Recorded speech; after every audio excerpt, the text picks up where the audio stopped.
two, one. Good evening, everyone, and thank you so much for coming to Speak Your Truth, an interview with the amazing Andreena Leeanne, author of Charred, which we're going to find out a little bit more in a minute. My name is Laila El-Metoui, and my pronouns are she, her. I am this year's Stonewall Lesbian Role Model of the Year. I'm also a Pride 365 champion, and I'm an equality advocate. So I go into organizations and deliver LGBT training, anti-racism training, and I'm the founder of CEO of Pride in Education, the international conference on LGBT inclusion, and Educating Out Racism. So thank you very much for joining us, and thank you for your donation towards the Survivors Trust. So without further ado, I'd like to welcome Andreena Leeanne. Andreena, who are you? Hi, Laila. I'm Andreena Leeanne. I'm an inspirational speaker and poet. And thank you so much for, agreeing to do this conversation, this Speak Your Truth conversation with me. So you are an author, published author, but you also run Poetry LGBT, don't you? Can you tell us a little bit about that? Is that a monthly event, weekly event? Yeah, I run Poetry LGBT. It's an open mic night for the LGBT community to come together and share their words through creativity and expression. We started in January 2015, but it's now on Zoom every Sunday until the end of December.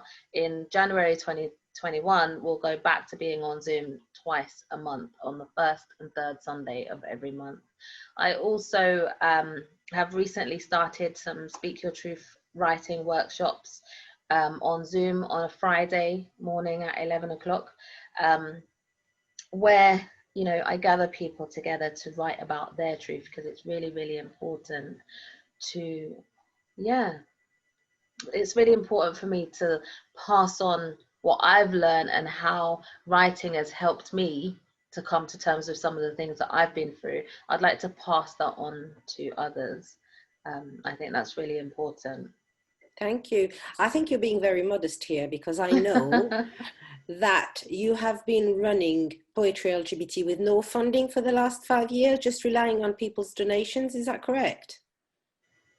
Yeah, when we were live, it was £5 on the door. Now that we're on Zoom, it's pay what you can.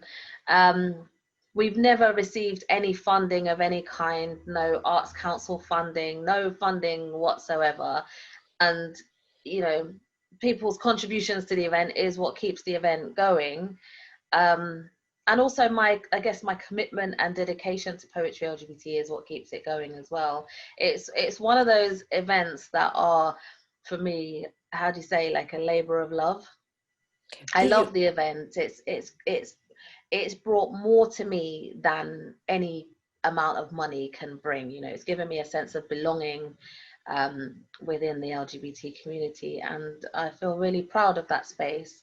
So for me, I'm not bothered about funding. When people talk about funding, I always think, like, if it was funded, would it still be going on for this long? Maybe not, because I've seen lots of events come and go that are run on funding, and when the funding dries up, the event dries up. So it's true. But I'm sure it would help. Everyone needs to make a living. Are you a poet by trade? Did you train in the arts and English literature and all that? No. So how did you start writing, and what would you say have been the important milestone leading to the publication of Charred? Yeah, I don't have a writing background, Laila. I basically stumbled across poetry by accident. In 2014, I went to open mic night, and to cut a long story short, there was an open mic. I ended up writing and performing a poem on the same day. And since then, just really, really enjoyed it, just enjoyed writing about how I feel. And that's the best. I mean, when I read your poetry, when I hear you speak, it just touches me here. You know, it comes from the heart, and it's just so powerful and impactful. I mean, that should be on everybody's bedside table. I mean, I know I'm completely biased, but it's really good. We're going to hear a poem in a minute. But how did you get this published? Because I know that there might be a lot of young authors who would love to have their word in a book. So what would you say were the events that led to Charred? Yeah, so since going to those that initial event, I spent the whole of 2014 going to various events in London, various poetry events and open mic nights in London. And during that time, you know, I was writing as I was going along. So I've got a journal here, and that was my first journal, and I've got a second journal. Both of these journals were bought for me by my partner Jermaine, and over the years, writing about how I feel, it wasn't really intended to be in a book, to be honest. There was no, when I started, I never thought I want a book, I want to be published or anything like that. It's kind of just happened along the way. Like during lockdown, I had some time and decided it would be a good idea to find out if that was possible. So I contacted Team Angelica, the publisher who created this fantastic anthology of poems of same gender loving women in the UK. And, you know, having 3 poems in this book has sort of opened up the door for them to allow me to send them more poems to be able to put this poetry book together. So yeah, it was, none of this has been planned. So it Let's happened just put it that organically. way. It happened Yeah, it's all, organically, and one thing leading to another. Like by accident, you came to a poetry event, and then you started writing, and then you got a few poems published, and now we've got a book. Would that be a fair summary? yeah, over a period of 6 years. You know, Wow. Yeah, yeah. this So is it's a not. It long. didn't happen overnight. It didn't happen overnight. No, No. definitely not. And And why charred? What does the title mean? so Charred, I will, what I'll do is I'll read what it says at the back of the book, and also what it says in the foreword at the beginning of the book. There is a strong correlation between childhood trauma and mental health issues. I suffer with PTSD and depression and use poetry to write honestly about the multitude of issues I have experienced in my 39 years. I have found writing to be hugely therapeutic. While I recognize the value of professional therapy, my poetry has helped me to come to terms with some of these issues. If they're not already doing so, I hope to inspire the readers of this book to speak and write their truth. We don't have to be qualified writers to write down how we feel. Honesty is the only qualification for this kind of work, and we don't have to share it unless we want to. This collection is called Charred. Think of a piece of wood that has been exposed to the flames. You may think of it as damaged, and it's true. It has been burnt and blackened, but it's still resilient and much stronger after going through this process. Think of me as a piece of charred wood. And this is what a piece of charred wood actually looks like. And this wood, having gone through this process, would make it last 50 to 100 years longer than if it hadn't gone through this process. Initially, the book was going to be called Scarred. You know, I wanted it to be called Scarred.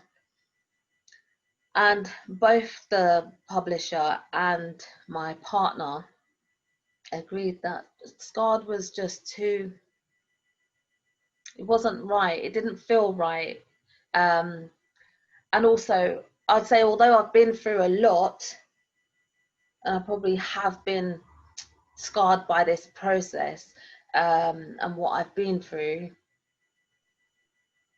scarred was also a bit too obvious. So the publisher said, "Why don't you call it Charred?" And I was like, "Charred Sounds like a barbecue. I'm not sure about that. So I did some research into The meaning of the the word. meaning of the word and came across this beautiful charred wood. I contacted 2 companies who sent me samples of this particular wood, and I just loved it. I've read about the meaning behind, the how beautiful it is and how resilient this wood is and how much stronger Stronger. it is. And I just thought, Mm. wow, that resonates with me. Like, I love that name. I think that's brilliant. Charred, it is. Um, and then I added a survivor speaks her truth to inspire, just to like explain what this book is. In the Talking about the title. book, would you like to read us one of your poem and let us know which poem you're going to read? And Yeah, I'm gonna read. I've because there's decided. so many, there's so many. I mean, when I started reading it, I had to stop because some of the poems were triggering for me, so I feel like it gives us an insight into your journey, what's happened, but it's also inspiring, and it's moving, it's touching. I mean, the range of emotion that I'm going as I'm going through the book, but also within one poem is phenomenal. And so yes, which one are you going to read? Yeah, in this book, I've written about my personal experience with homelessness, childhood sexual abuse, mental health, um, relationships, friendships, family, family dynamics. I've written about my like stuff that have affected me, um, but there is a thread of resilience through, in the face of adversity in this book. And I think that's why I've received so much feedback about there being like so many emotions it takes people on this journey, but they also see that there's a lot of courage and resilience there as well. um, so yeah, I've chosen to read Charred. um, I don't usually read this one, but I think it will flow nicely with the conversation that we're having right now.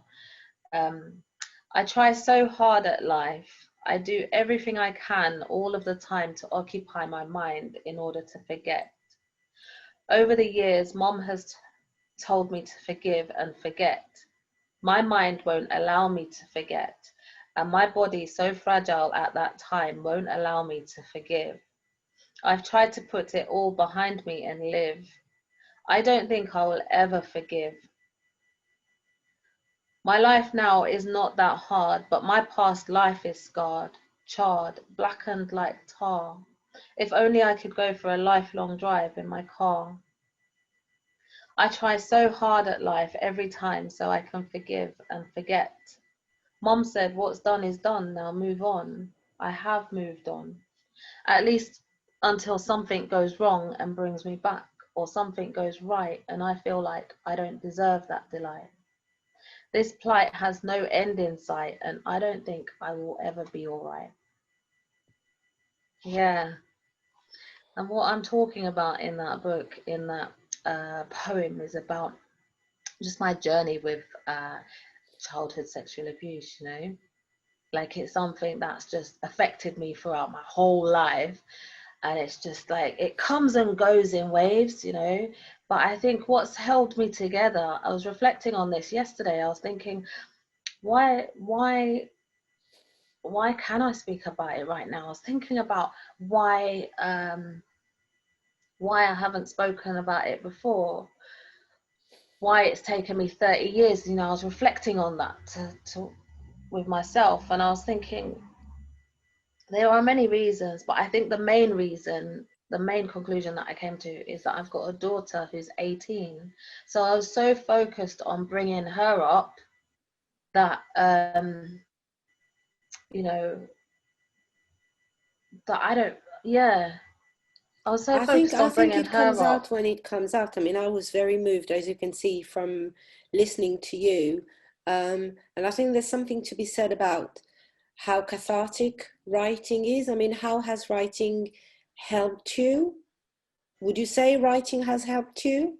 Yeah, writing has helped me tremendously. I really don't think I would have got to this point where I'm able to speak about these difficult subjects if it wasn't for writing. So, and that's why I'm encouraging so many people to write. The next poem I could read is My Poetry is My Therapy. That Mm. basically explains, you know, my poetry is my therapy. Every time I feel sad, I reach for my notepad. I write a few lines and instantly it clears my mind. Sometimes I'm filled with so much emotion. To me, writing is some kind of potion. When I put pen to paper, everything seems much clearer. Ink bleeding, I no longer need to pay for counseling or indeed take any medicine.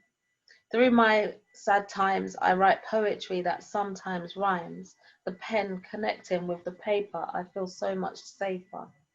With every letter of the alphabet, sometimes when I'm finished, I'm dripping with sweat. Heart racing, finger on pen pacing, vocabulary flowing, like a river gushing. No need for rushing, take time. Everything will be just fine. My life encourages me to write poetry because to me, it's my saving grace, my counseling, and my therapy.